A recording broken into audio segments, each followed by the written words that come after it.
Welcome back, everyone, to the Creator Spotlight. Here on the Spotlight, I'm still Jeremy Lambert. That's still Steven Jensen. And below us, the man who is the co-host of FTR with Dax Harwood. He does theme music for AEW. He hosts a bunch of different podcasts. He hosted the Gentleman Villain podcast with William Regal. Mr. Matt Koon, how you doing, buddy? I'm doing great. It's good to finally meet you, Steven.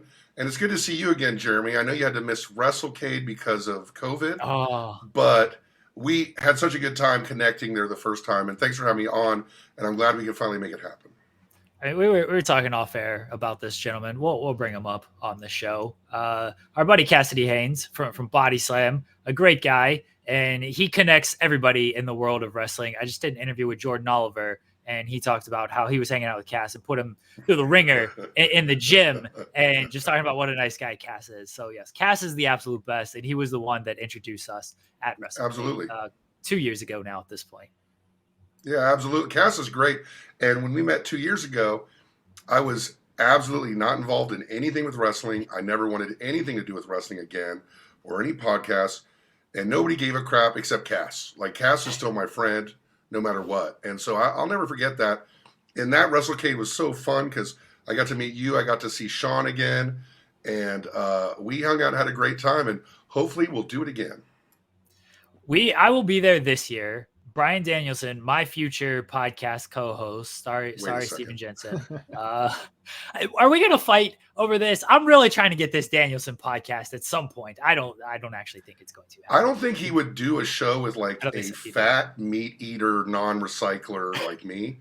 Like he would Regal on the show when I hosted with Regal, he said, "I'm using a glass cup now because I don't want Daniel Bryan to get on me about plastic cups." So Daniel Bryan would take one look at me and be like, no, not him. I don't think he'll do a podcast, period. Just like, just anybody. It doesn't have to be you. It doesn't have to be me. I just don't think he's going to sit down and like do a podcast. He's barely on his wife's podcast as far. He'd be great though. He'd be great. Yeah. Oh, he is so good when he does pop up on the Bella's podcast. And obviously anytime he does any type of interview or podcast, I'm always searching for that headline to use the thumbnail. I sat in the same night I met Cash. I got to be on the floor of the Hall of Fame at New Orleans. So I was like on the red carpet and sat there, and I sat on the bus. There's a bus that transported the talent and me from the hotel to the event and back.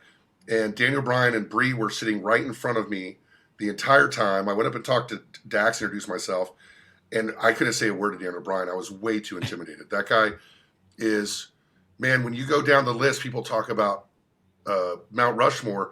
He's on there. Like, he's that guy, that bridge between Cena and Roman. It was Daniel Bryan for sure, and it should have been more. Considering everything worked against him. I'm with you. He's the GOAT, as you say every time. Every time he makes his entrance, imagine thinking Brian Danielson ain't the fucking GOAT.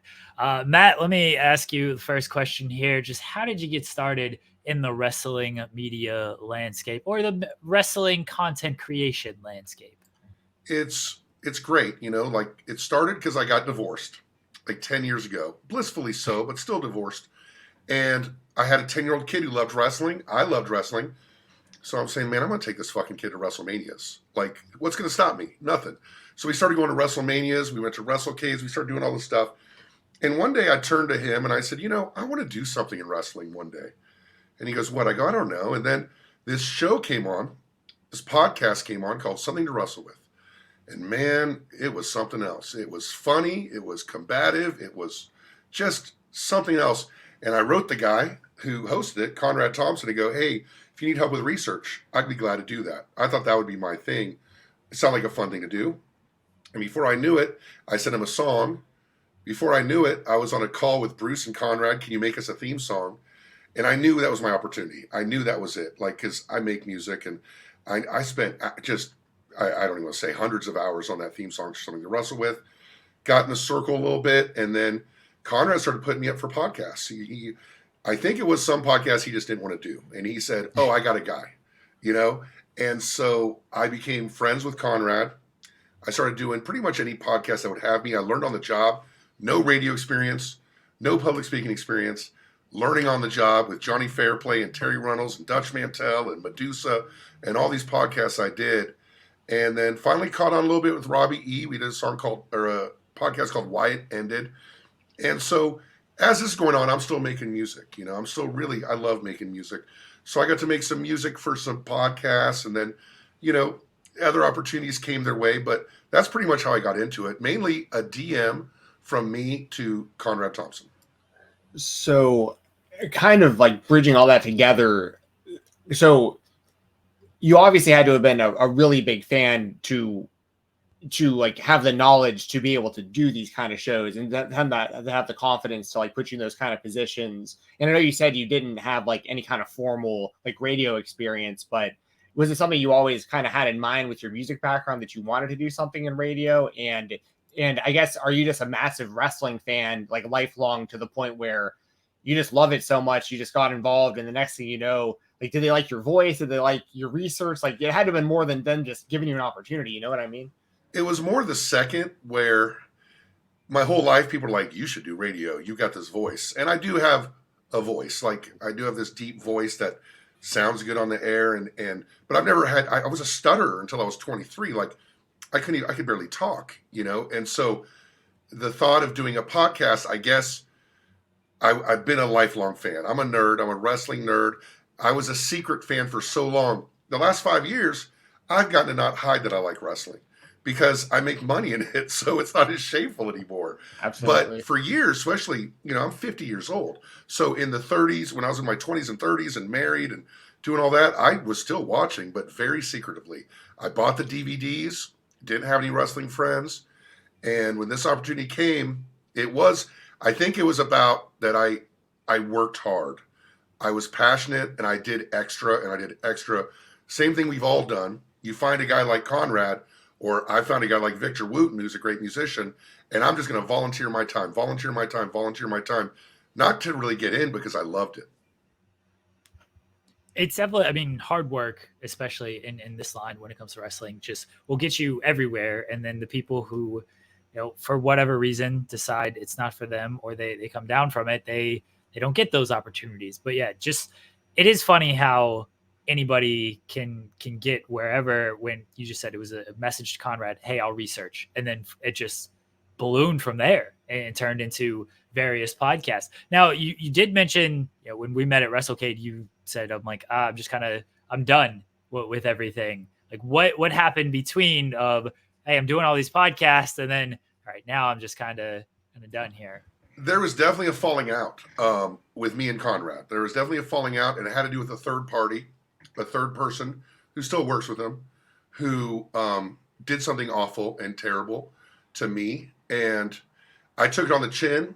And Conrad is the most brilliant person in the world. Like, he's literally probably 170 IQ genius. He is the smartest person I've ever met. So I was mad at him because I knew he could have figured it out. So I didn't even say anything. I didn't say anything to you when I met you. I just said, I'm not doing it. Didn't say anything to anybody. Eventually, Conrad figured it out. And he really pursued the friendship, like, hard. He really pursued the friendship again. Not working again, but the friendship. And so I was open to that he had to fight for it, because I was just like, bro, I'm done, because that's me. But Conrad's a good guy. He's a good person. And when he realized what happened, he did all he could on a friendship point to make it right. But I told him, I said, Conrad, I'm never going to work with you again, because I can't, that it was a really bad situation where my trust was betrayed and treated badly. And I feel like people should have had my side who didn't. But I said, I'm never working with you again, but I'll be your friend, of course, because he was so consistently beautiful about this. And in our friendship, Conrad has done a lot for me. Like, there's no disputing what kind of person he was. But business is business, and I treat it a little differently than he does. But I said, I'm never working with you again. He's like, okay, sure. And Conrad, I sent him a text about Regal, because Regal was on AEW. I go, bro, your podcast with Regal is going to be awesome. He's like, do you want it?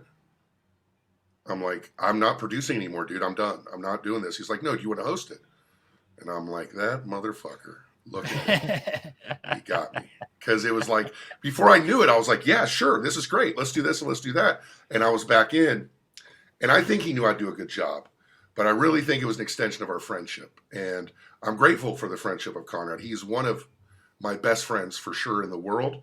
But there was a falling out. That is the long story of the falling out and the third party. And I'm glad that's behind us now. What's it like being a lifelong fan, like a big wrestling nerd, like so many people like me and Jeremy, like people that watch this, is very relatable. What's it like when you know, okay, I'm working with a legend like Mr. Regal, and like how do you have to compartmentalize like your fandom when it comes to that, to like try to be like a professional broadcaster? Or is it like, I mean, what's just the overall experience? Because that's just such an amazing person to be able to pick their brain for the world to see. It took some getting used to. Like, it is, you have to fight that. Like, I've never met Stone Cold Steve Austin, and if I met him, you know what you have to do? You have to play it cool. You know, my son has been around this a bigger portion of his life than I have, because we were involved in StarCast. Matthew played the business bear at StarCast. Like, he did signings with Cody as the business bear. Like, and we're talking about a 14-year-old at the time who was obsessed with the Elite. Like, and we were backstage at the Hall of Fame. Shane McMahon comes up, and this is a good example. You know, I'm standing there going, "Oh, nice to meet you." And Matthew goes, "Hey, are those the Jordans you're going to wear tomorrow?" And Shane's like, "Oh, no, not these Jordans." Yep. And he immediately locked on. And I'm like, I need to learn less from my kid here. You play it cool. You talk about things they like, and you have to compartmentalize, because the easiest thing is for a wrestler to label you as a mark. They might not say it out loud, but they believe it. You know, it's just one of those guys. You know, so I don't know if I ever crossed that. I don't know if Regal ever took me but anything but a mark, just because he's so guarded. But you have to play it cool, because I've been in so many, like, dude, like Tully Blanchard came out to my theme song. I watched Tully Blanchard when I was a kid. Like, there's so many great experiences.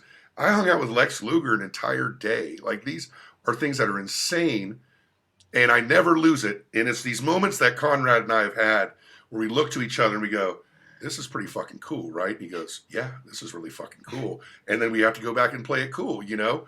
And especially in his circle and people that maybe he knows and related to, that you're hanging out a bit, you can't just be like, "Ooh, I loved you in this," or "Ooh, I loved you in that," because that's the last thing these poor people want to hear. These poor people just want to be treated like people, you know? So it absolutely was an adjustment. It did not come naturally to me at all. And I've had my shameful, cringy mark out moments where I feel regretful of it, you know, but you have to learn, you know, it takes time. Sure. Well, and how long would you say, and this, it might be the same for your current show with Dax as well, but for a show, especially it's doing something with someone like Regal, who has such a long history in wrestling, especially, how much research would you say you put in a week for one episode of that show? It's a good question. When I came on with Conrad, again, I go, I'm not doing anything. I'm hosting. And he had this whole system in place where, like, I had a researcher and I had a camera guy who ran StreamYard, you know, and did everything. It was great. But then eventually we're like, well, we want the show to make a little bit more money, so we had to restructure that a little bit. So I went back to doing research. I did research. I worked with Vince Russo. I did research for those shows. I would say I spent about 2 or 3 hours on every Dax show doing research, and the last few Regal shows the same. You know, you got to understand, I don't want to keep, you know, kissing this guy's butt, because screw him. But Conrad invented this way of doing podcasting, and part of it is the undercurrent of research. And now there's people that do the research, but I've seen him do it. And the way he can cut and paste an observer thing, like boom, boom, boom, boom, boom, what's interesting, what's not, put it in a form. And also he's got radio experience, so he doesn't need to do bullet points. I do bullet points for myself. I also try to send one to Dax if I do it in soon enough time, so I can be like, "Can we talk about this?" And everything. He's like, "Let's talk about everything." But I try to do it in a way where, you know, I guess I'm good on my feet, but I don't want to have to be. So I try to research as much as I can, because I will trip up on my words and I will fumble. But there's a lot of research that goes into it. And the practice I put in on my previous podcast helped so much, even though we didn't have success, because now man, for every hour I'm on air, there's probably about 10 hours that I'm working on a show. The Regal podcast, I remember when I first listened to it, Regal can be very tough, because he'll give you something, but and he admits this on the show, of like, you got to keep him on track, because he will go all over the place with stories. And I want to credit you because you did a very good job of like keeping him on track and bringing him back around to what the story was. And Dax is different in that he will stay on track. He will hammer that point. And then you guys have a little bit more like a free flowing conversation. I feel like, what do you think the biggest differences are when it comes to the Regal podcast and the Dax podcast? Couldn't be different, couldn't be more different. Regal is the hardest person in the world to do a podcast with. Mr. Regal, let me say that. Respect, like the guy, respect what he's done. But our first show, I met him the day of our first show on Zoom, like this. Okay? So he had the research. It's your, Conrad format research where it's like Meltzer said this. He's like, I'm not doing this. I'm not talking about what Meltzer said. Okay. What about this? He's like, well, I'm not going to talk about what anybody thought or felt either. Okay. And I'm not going to give my opinions on other people either. Okay. So it was the hardest job ever. But from playing music and from teaching music, the example I knew was, I'm going to get better at this. This Regal thing is going to make me much better at my job at this pod. And it really did. And Regal just didn't reveal anything, didn't want to talk crap about anybody, didn't want to react to Meltzer. So what are we going to talk about? Regal. And so I leaned in on the stories and let him talk and try to get him back on track. Now, Dax is the best podcast partner I've ever had in my life. Dax hits me with ideas. I'll tell you a Dax story. We did our second show on the Briscoe matches, a trio, an overview. This is our second show. And he writes me back. He's like, do you want to redo this? Or he texts me, do you want to redo this section? I go, yeah, we can do that. And then we go back and forth. He's like, do you just want to re-record the whole episode? And I was like, I love that on principle, buddy. Like the fact that this guy, this professional wrestler, wasn't like, I'll show up at 2:00, I'll answer questions and I'm gone. He's engaged in every aspect of it. He's thrilled we're doing great. He's engaged in everything. Like today we're coming up with a URL to direct people to the t-shirts. He wants to be involved in that stuff as opposed to other people that and names that just show up. So Dax is the best. Also, conversationally, he's much more forthcoming than just about any other podcast host in the world. So it's night and day from Regal, but this podcast would not be as good if I didn't work with William Regal, 100%. Do you have any favorite, I guess, conversation or story from the time with Mr. Regal? Yeah, I definitely loved the stuff about the in-ring stuff. Like there's a part of it where he talked about pins, where he talked about how pins are important and how when somebody's pinning somebody, unless it's like a knockout, you should be making sure you have them down. You should hook the leg and press their other shoulder down. John Moxley does it every time. John Moxley always grabs a wrist and puts it down. And you see these lazy pins. I don't call them lazy. I'm not a wrestler, but Regal would call them lazy. And so that's one example. He also talked about magic fingers. Magic fingers is when a wrestler touches somebody's head and they magically stand up, right? And so instead of grabbing their hair, he just magic fingers. He didn't like that. He wanted everything to look real, but he gave specific examples. He also showed me that your thumbs need to be parallel when you're doing a wrist lock. Parallel on a wrist lock to get the pressure on. Like that stuff was really important to him. So now when I watch wrestling, there are many things on a technical level that I noticed that I never did before. And Regal's very passionate about what he believes is right and wrong in wrestling and the way things should be done. And also, though, accepting of things that work. Like he didn't mind Orange Cassidy, but he also hated magic fingers and hated lazy pins. For him, was it more so the idea that someone like Orange Cassidy is so over that clearly what he's doing is working, so there's a little bit more wiggle room with that kind of stuff? It goes in contrast to, like, say, a Jim Cornette. This isn't what I grew up with, so screw it. I hate it. Regal is more like, if it works, it works. He is, and Dax is the same way, talking about the Young Bucks. He's like, hey, I can't do that shit. But when they do it, people seem to like it.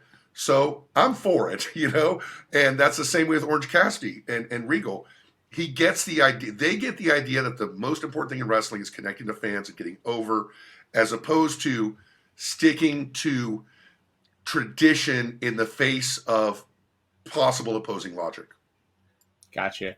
Also, really quick, I also wanted to mention, as we're going back and forth between Dax and Mr. Regal here, I saw today, it was all over my Twitter timeline, the quote from Dax, from y'all, about the 1A and 1B Young Bucks, FTR, kind of their mindset going into AEW, or back in 2021, those conversations with Tony Khan. What's it like for you as a fan and professionally? What's the kind of feeling you get when you see your work so heavily a part of the conversation on social media? Like, is it something that you really enjoy that it's out there, or is it something you get nervous about because you're like, oh, here comes all the opinions? Or like, how do you feel about when you kind of break news in the wrestling space? If I'm being honest, I would characterize it as pretty fucking awesome. I love it because I'm trying to promote a podcast. But at the same time, even when I worked with Conrad, I produced something to wrestle with, and What Happened When, I would call Conrad and I would say, hey man, do you want this on the air? He's like, what did I say? I'm like, you said this. He's like, better cut it out. So I'm not trying to hurt my podcast host, but I also am not beyond exploiting every bit I can to promote in the most competitive podcast segment possible, the wrestling podcast. I love being part of the conversation because it helps promote the podcast. I am a little scared, not really scared anymore, because the people who hate me, and it's fine. But the heat aspect of it, there is a segment of people who hate that Dax has a podcast, wrestlers and people in the business. And it's not because of what he says, it's because of the subjects he talks about. And, you're not supposed to talk about this. You're not supposed to talk about that. Not so much the words, but more the subjects. And the fact that I'm the guy sitting there prodding him and pushing him and asking questions, I think sometimes I get heat for that. But I will say, I have heard from many, many wrestlers, and I wish they would freaking tweet about it, about how much they love the show. And so I hear from at least one, oh my God, wrestler a week. I happen to know, let's say, 2 out of the last 5 Royal Rumble winners like the show and listen to the show,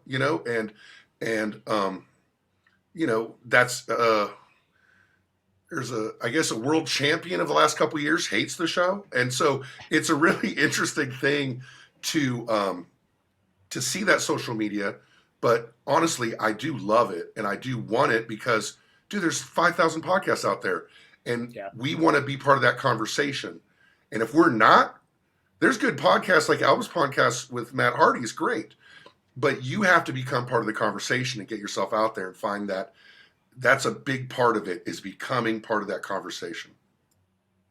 I always appreciate that you send me these podcasts early, because I know you appreciate that Fightful does the article. We get picked up by a lot of stuff and we try to get it out there and hey, this is where you can listen to it when it goes live. Here's an early sampling of everything out there. It helps us. I feel it's helped you. The CM Punk thing was, I thought, a monster when we posted everything that Dax said about that. And of course, everybody's linking back to us, and then everybody's linking to the podcast and everything. It was like, hey, this is a nice partnership here. But I've told you this, and I was gonna praise you. I've praised you in the DMs. I'll praise you here on air. The Dax podcast is one of just my favorite listens. If I wasn't writing a million articles a day, listening to a million podcasts a day, I would listen to the Dax podcast because the conversation is so good. And because he is so insightful and he's not afraid to talk about stuff. And I think that is a big thing, especially with wrestlers who are in the position he's in. They will be very afraid to they'll dance around certain topics and everything. And Dax he's very honest. He will catch himself in saying I felt this way. This is how I felt. I understand it's by the time everybody listens to this, the podcast will be out. When he's talking about the Young Bucks, he's like, this is how I felt with everything. I don't know how they felt. If they felt this way, I completely get it. He does a very good job of putting it that way of these are my feelings, but he's very honest with that stuff. And you don't find that in a lot of the podcasts and a lot of the interviews. And I know that's a good job on you to ask him these questions. And it just shows the kind of person he is of like, I'm willing to do this no matter what kind of the maybe repercussions might be. Yeah. And if this podcast is out by the time the Young Bucks Dax podcast is out, I think the biggest surprise is what you found out is Dax just put the blame on himself for the whole damn thing. Yeah. And I talked to him about it afterwards. I go, Dax, it doesn't feel like that's who you are. It feels like it's who you want to be. And he goes, yeah. He goes, I want to be the kind of person who can just say, this is my fault. It's under my control to figure out how I feel. And that's the beautiful thing about the episode is people are going to tune in thinking Dax is going to beat the crap out of the Young Bucks. And instead, he's going to be understanding their positions. As far as what you said earlier about giving you, Fightful's great. Sean Ross Sapp, when I worked with Russo, I had friends who were in the wrestling journalism business. As soon as I worked with Russo, they were no longer my friends. Even though I had the right intentions. All the older guys, one of them was my oldest friend in wrestling, Bruce Mitchell. No longer my friend. Gone. But Sapp, Ryan Satin, Bix were all super fair. Let me look at this and observe it. And Sapp in particular, and I'll never forget that. But the Punk episode, it was a monster. It was huge. It went bonkers. And I have to give credit to Conrad Thompson. I'll tell you why. Because we knew we had an episode coming out. And I go, bro, should we do January 5th? Because this is the last day of the quarter. We're not getting any ads. So why are we doing the show? Because that's how Conrad thinks, right? Why are we doing the show if we don't have ads? And he goes, bro, listen, nothing's happening that week. You guys are going to have all the conversation around you guys that week because there's no news the last week of December. And I go, okay. And bro, it was incredible the amount of, just because nothing else happened that week and there's no news to happen. So the CM Punk episode was a monster that launched a podcast. We'll be able to eat off that episode forever, probably. That speaks to the genius of Conrad that you're talking about, to have the foresight to be like, listen, you think that this doesn't make sense? No one else is thinking about this. This is when we drop the episode, because just watch. I mean, that's so valuable to have something like that, that kind of resource. And he's always been like that for me. When I started podcasting, I'd send him clips. I'd be like, what do you think? He's like, get on top of your voice more. Stop reading because you're not good at reading. He's gives me really specific feedback from a friend level. And also, I listen. When I'm around someone who's good, I listen. And I will say that advice has paid off a lot. And that particular moment, I would have never thought that in a million years. Let's go out a week early. Forget the ads. But damn, dude, it worked out. And it is smart because January 4th is Wrestle Kingdom. As we could not have predicted what was going to happen January 5th and 6th with Vince McMahon coming back and everything, and then the sale rumors and whatnot. But you knew at the very least January 4th was Wrestle Kingdom, and you knew the Sasha rumors and everything there that she was going to show up. But yeah, that last week of December, it's usually pretty quiet because the post-Christmas break, pre-New Year and everything. So, hey, that was a good call. And then again, I appreciate that you sent it to me and you're like, go for it, whatever you need to run. Like, it's all you. And then I know it helped us out a lot as well. So, and I always say this, a lot of people think that when I transcribe these interviews and stuff, the podcasters or the interviewers are like mad at me, or more the people, the fans and stuff get mad at me because they're like, oh, you're taking the work of somebody else. This is not your work. Mostly you guys, you will send it to me. I had another person message me this week. They just send me stuff. I'm like, hey, thanks. This helps us out. We all work together here. There's not a rivalry between transcribers and podcasters that I think people might think there is. I've done multiple audio interviews with independent wrestlers at just like local shows, and we always put the audio up on either Select or wherever it winds up on the Fightful platforms. But to Jeremy's point, I can't tell you how often they tell me, they're like, don't really care where the audio heads. Like, if we get some articles, like, we really could use like just something written about us. And it's like, so it's so valuable having both of that. And I think fans, I'm glad you brought that up, because I feel like fans don't understand that. Well, not that they don't understand, but maybe they don't think like that anyone who would complain about that, I think it's equally valuable to have the written out there with like the headlines and the big thumbnail image and stuff, and it gets people interested. Then it directs you right over to the show. Yeah, it's been like 2 or 3 years since I've done a wrestling podcast, and things have changed so much. So I'm like, wait a second. They'll transcribe it for me and put it in an article for me?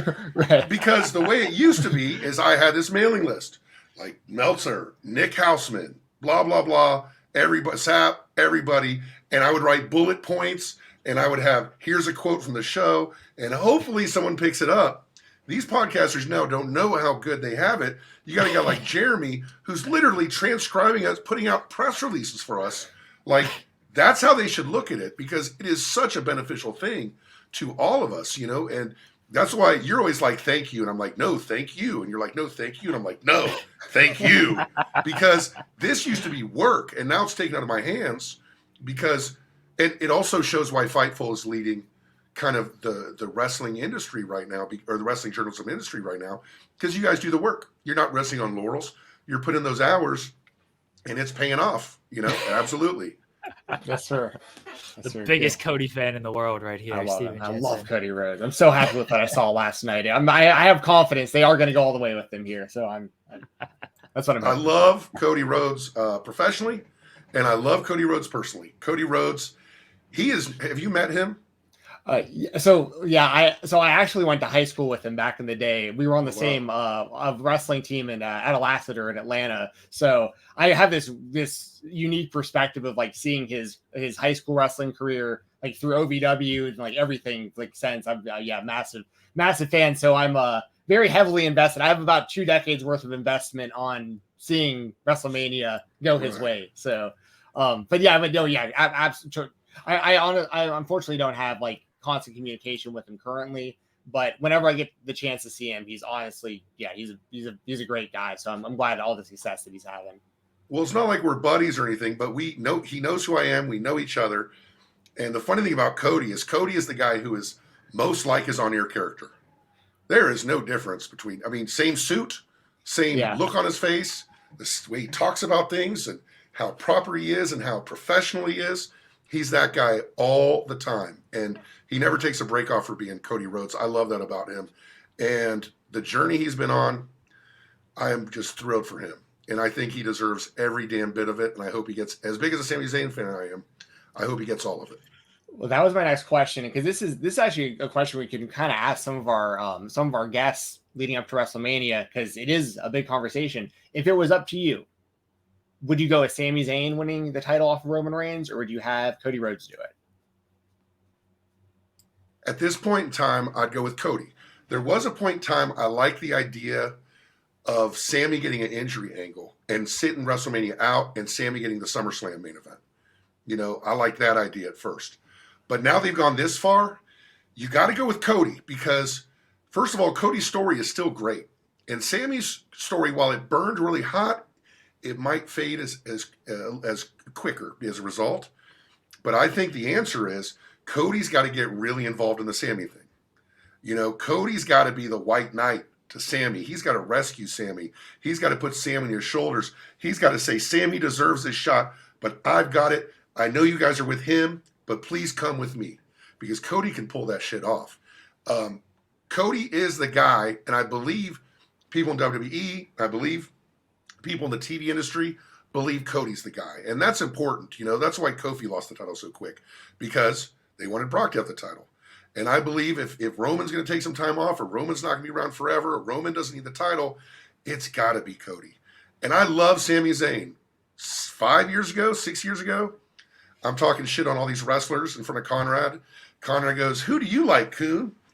And I'm like, oh, whatever I say, I'm dead, right? And Matthew goes, he likes Sami Zayn. And Conrad goes, Sami Zayn? So now I'm a huge Sami Zayn fan.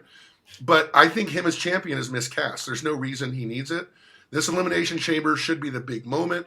Montreal, everything. And then they'll figure it out for WrestleMania. Probably Usos versus them. Jay does the real turn, the delayed turn, and then they do it. But Cody's the guy. Like, it's Cody. Look at him. Like, look what he did last night. Cody's going to take. He's going to take it. It's his, and he's going to take it. Yeah, I'm with you 100%. And I'm also with you on the idea of, and I think this is going to kind of prevent the fans from potentially turning on Cody, is the idea of it's Cody. The bigger story is Cody, Owens, and Zayn are taking out the bloodline collectively. Like Owens and Zayn get the tag titles off of them. Cody gets the world titles off of Roman. And then we kind of have like a new landscape going forward for the WWE. So I'm hoping that's how things play out as well. Jeremy, I think, is a little bit different. I think Jeremy wants to see Sami Zayn win this thing at Elimination Chamber. Is that still where you're at, Jeremy? Oh, Jeremy's a troll and wants whatever's going to could make for good banter on our show, Steven Jensen. Fair enough. I do think, look, man, that pop that Sammy got when he attacked Roman, like, sometimes you just gotta. You got to pull the trigger on this stuff. And he's so hot right now. I get the point of he is very hot right now. What's the story afterwards? Cody has always been the long-term play. I totally get all that. I feel like it's tough to just miss that moment of Sammy winning that title in Montreal and instead having him lose that match. Kevin will probably save him after. That'll be the big pop. But man, him winning that title in Montreal just feels like such a moment that you need to capture. But then you lose.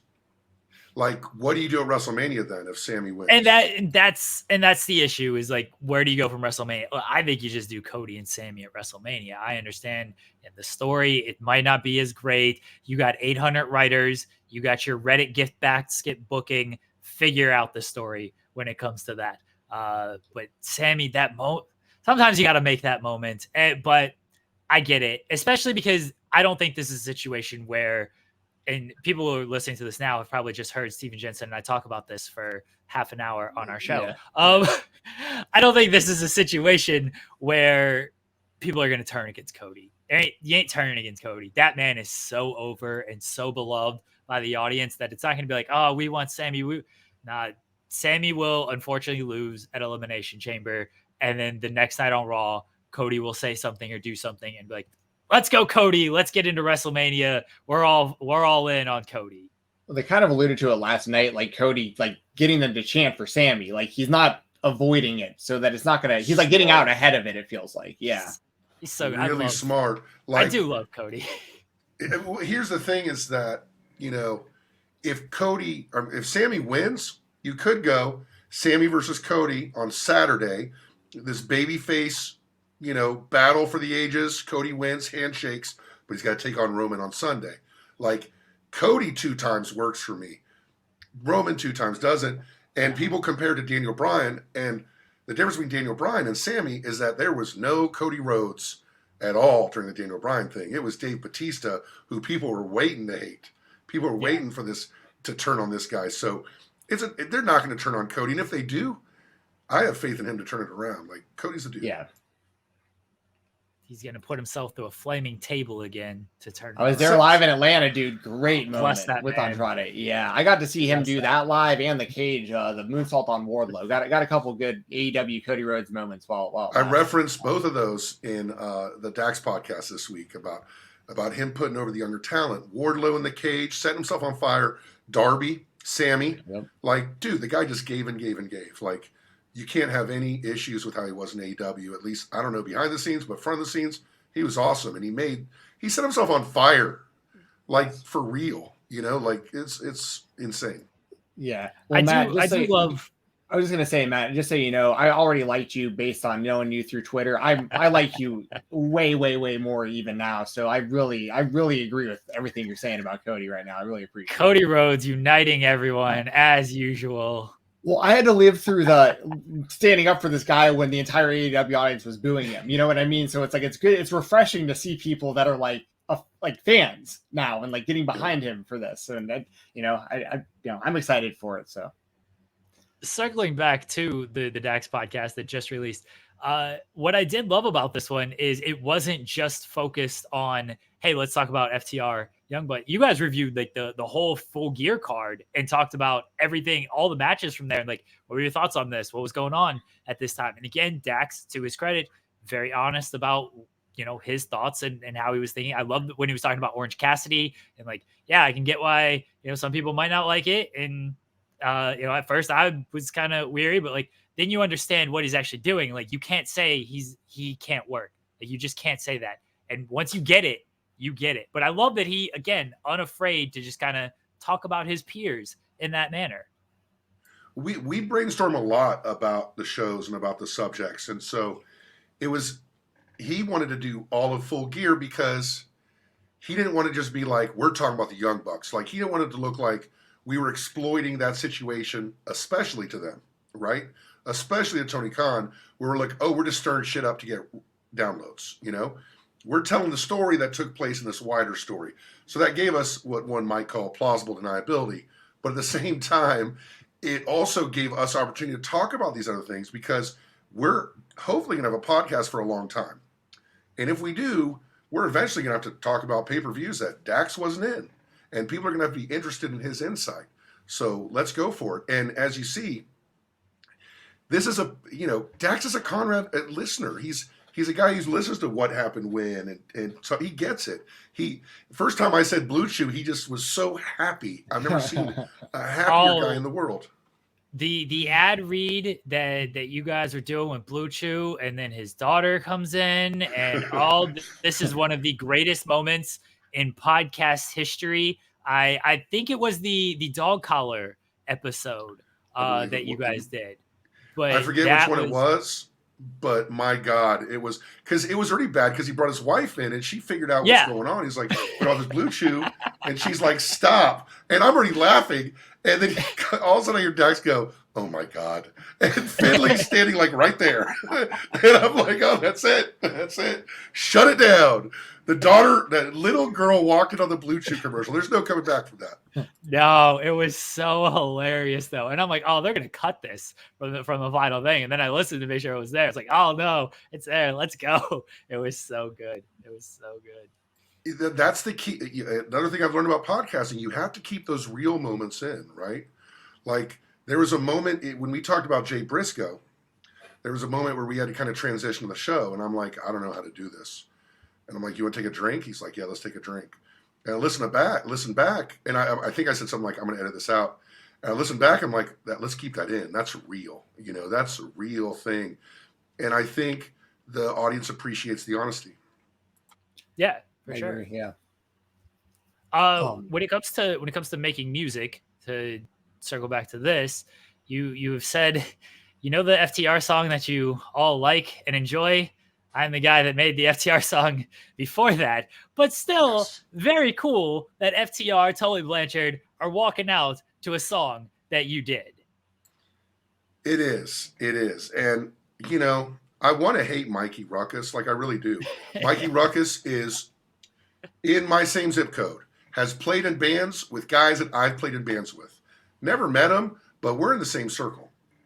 And so I want to hate the guy out of pure professional jealousy, but he's the nicest human being and also very talented, did a great job. Tony Khan hated my song. A lot of people didn't like the song. I made some choices. I went for it. I swung for the fences, and I'm okay with that. But it is disappointing that a song replaced it that is just beloved like no wrestling song ever. It's like I'm the Pete Best of wrestling podcasts. Like I was replaced by something beloved by everybody. It still stings a little bit, but not like something did something wrong, but that I didn't deliver something that was beloved as that. Now, my song never got a chance in front of an audience. It was built to get these yas going with the audience, It never did that, but man, I made a good amount of money off of that. And I got a lot of exposure on that. And I got Tully Blanchard coming out with that. I cannot be disappointed at all. And I can't thank Tony Khan enough for allowing it. I can't thank Mikey Ruckus enough for being so cool. He gave me the heads up and was so sensitive about it, so cool about it. I love the new song. I wish it was my song, but I still have a Deanna Purrazzo's song, and I believe I still have Steve Macklin's song and Impact. And I don't know if I'll be making songs in the future. I'm not sure. I stopped doing it, but I might go back to it. We'll see. We'll see. But music is what I do. I'm in my music school. I taught a drum lesson, a bass lesson, a vocal lesson, and a guitar lesson a day, hour-long lessons. So music's all I do, and I love music. But man, it's hard to compete with something that you love so much. Yeah, but I was going to ask real quick about how long. I'm sure it varies, but about how long would you say it takes you to like from start to finish to like the full process of making a theme song for a wrestler? It does vary, but I guess I would maybe 100 hours.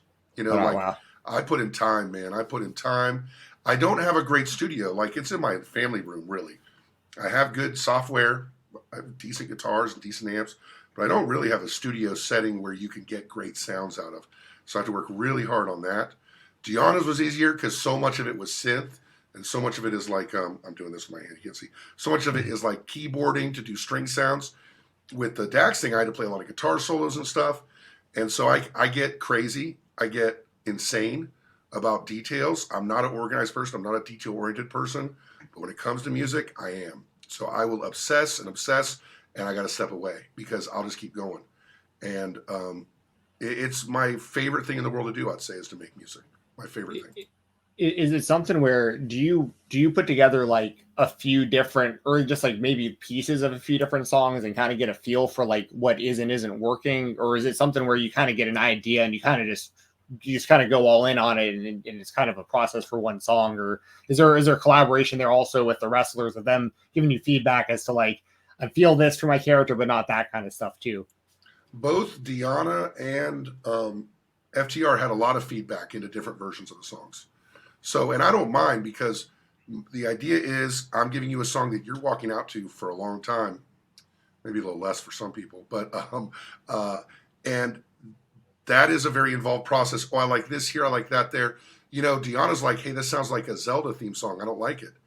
And so I looked back at an old email, and she said, I liked my old WWE theme. And I'm like, man, I need to listen better, man. I need to like pay attention. I went back, listened to WWE theme, and saw the things that was in that mine was missing. As far as writing itself, I get the idea and I go with it. Inspiration is easy. We all have ideas. I teach this all the time, by the way. Inspiration is easy. We all have ideas. It's the crafting. The crafting is the work. Like the melody in Deanna's theme is Matthew was there when I just came up. It was like ba-da-da-da-da-da-da-da. That's the theme. Now, how do you build on it? How do you make it compelling? How do you make a part 2 to it? How do you do all these things to grow it into a song? That's the fun part, because we all have ideas. We can all have a melody. We can all create a melody. But coming up with like the full crafting song idea is very fun and very rewarding. Matt, last thing before we let you go here. I know you're not in your studio, your professional setup that fans can see on watchwithdax.com. It's watchdax.com. I apologize. Let me get the YouTube the correct link there. It'll be correct in the description. The usual setup there, but we ask every guest, what's the coolest thing in the room you're in right now?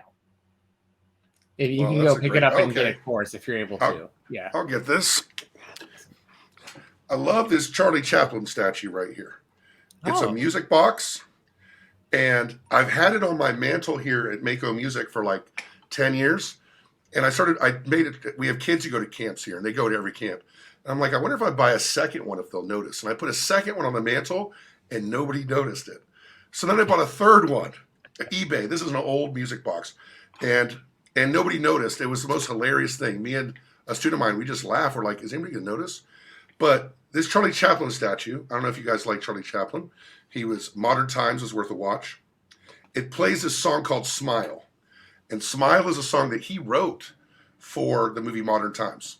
And it's got this melody. Ba, ba, da, da, da, da, da, da, da, da, da, da, da. And 30 years later, these songwriters put lyrics to it. And Nat King Cole sang the lyrics, and that's the song that appeared in the Joker movie, the song Smile, which is smile if you're feeling lonely, smile, da, da, da, da, da. And it came from Charlie Chaplin making a movie by himself, acting it, directing it, doing all the stunts, and also writing the damn music. So it's my Charlie Chaplin statue. I told you I could talk a lot about myself, Jeremy. I'm sorry. No, you're That's fine. awesome. It is. That is why we do this show. We like learning about people that are in this space with us. So I appreciate you joining us. Yes, fantastic absolutely. story to close with the Charlie Chaplin music box. Matt, let everybody know where they can find you at. Well, it's FTR with Dax Harwood, the most talked about. I'd say the biggest podcast launch in a long time, the most talked about wrestling podcast these days. And the reason why, people like Dax. Get to know him. He's not what you think if you think badly of him. And of course, that drops now every Wednesday. It used to be Thursdays, but every Wednesday. You can watch it on YouTube, FTR Watch, Dax.com. And also, you can reach out to me on Twitter at Matt Koon Music. And that's pretty much it. Nothing else to promote. If you're in WWE and you want a wrestling theme, I guess you can give me a call and I'll make one. But other than that, it's just FTR with Dax Harwood and Matt Koon Music on Twitter. And I would just say be good to each other, be nice to each other. And that's my plug. I will say this. I'll put over the Dax Harwood podcast again, because legitimately, I spend a lot of my days, the majority of my days, listening to wrestling podcasts, wrestling interviews with everybody and anyone in the world of wrestling. And if I did not do that for a living, I would still listen to this podcast, assuming I'm a wrestling fan still in this world. I would still listen to this podcast because Dax is so insightful. He's so unafraid, and you do such a good job of steering the conversation, the research you do, the way the things you're able to get out of him. And I love you guys you review tequila as well. That's one of my favorite segments on the show. So I love when you guys do that. It's a down to earth podcast, and Dax comes off as so genuine. Seems like the nice person in the world. And yes, you might have an opinion on him based on what he may tweet or other interviews. Or I will say this, if you read the articles, you might get a certain opinion about him. Listen to the show for yourself. Please listen to it for yourself. You'll come away, whatever your opinion is, it'll either validate it, or if you have a bad opinion about things, I promise it'll be turned around in some way, and you'll at least see his side of things. So everyone should listen to this podcast because it is fantastic. And Matt, you are half of that. So credit to you for pulling all of that out of him. Again, one of my favorite podcasts to listen to. I can't thank you enough for having me on. Me and Jeremy have been talking about this for like 6 months, like getting me on the show. And it's just my schedule on his nights is really tough. Steve, it's good to finally meet you. Yes. Big supporter of Fightful. Love everybody at Fightful. And big fan of you, Jeremy. And I'm glad you're feeling better. I hope you're doing good. And anything you ever need, you give me a holler, because I'm a big Jeremy Lambert fan as well. I appreciate that. I'm going to be at WrestleCade this year. Bryan Danielson is going to be there, and I'm going to pitch my entire podcast to him, and we're going to make that happen. So I'm going to be there, though, to hang out with all the pals, including you and Cass and Sean and everybody else who is going to be there. Guys, thank you for joining us here on the Creator Spotlight, and we'll be right back here on the Spotlight.